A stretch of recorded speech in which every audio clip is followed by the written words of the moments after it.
Kapag tayo ay nananalangin, maraming mananampalataya ang tumatapos ng kanilang mga panalangin sa pagsasabi ng, "Sa pangalan ng Panginoong Hesus, ako ay nananalangin." Kailangan ba nating gawin yon upang maging epektibo ang ating mga panalangin? Ano ang ibig sabihin kapag may nagsabi ng, "Sa pangalan ng Panginoong Hesus"? Noong ang Panginoong Hesus ay nasa mundo, sinabi niya sa kanyang mga alagad na maaari silang humingi sa kanyang pangalan at ang Ama ay paniguradong tutugon dito. May mga ilang mananampalataya ang maaaring hindi maunawaan ito. Iniisip nilang kailangang tapusin ang kanilang mga panalangin sa pariralang ito upang maging epektibo ang kanilang mga panalangin. Sa katunayan, sinasabi ng Biblia na anumang ating gawin o sabihin, kailangan natin itong gawin sa pangalan ng Panginoon. Hindi lang kapag tayo ay nananalangin. Hindi ibig sabihin na bago tayo upo, kailangan nating sabihin, "Sa pangalan ng Panginoon, ako ay uupo ngayon." Hindi natin kailangang sabihin ang mga salitang ito kapag tayo ay gagawa ng mga asignatura, gawaing bahay, o maglalaro. Sa halip, lahat ng ating gagawin ay nararapat na naaayon sa kalooban ng Panginoon. Kasama dito ang ating mga pinapanalangin, paano tayo magsalita, at ang mga bagay na ginagawa natin. Nararapat na lahat ay nais at sinasang-ayunan ng Panginoon. Ito ang ibig sabihin na gawin ang mga bagay sa pangalan ng Panginoong Hesus.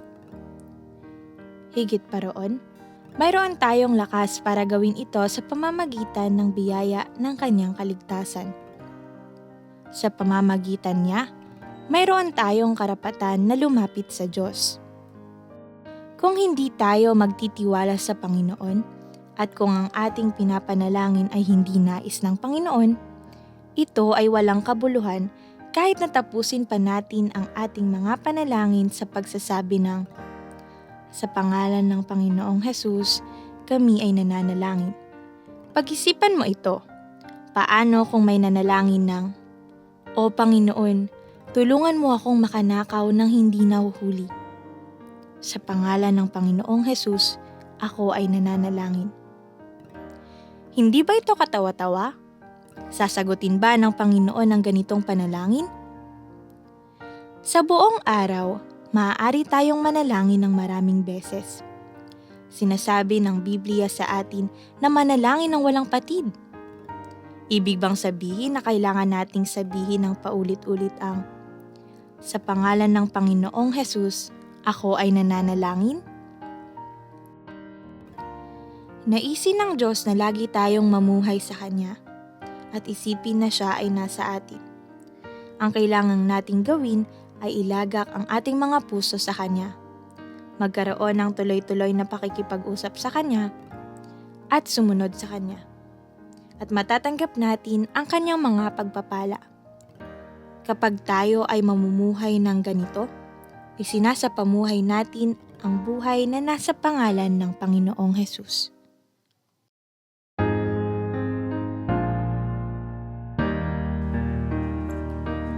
Manalangin sa ngalan niya, ayon sa kalooban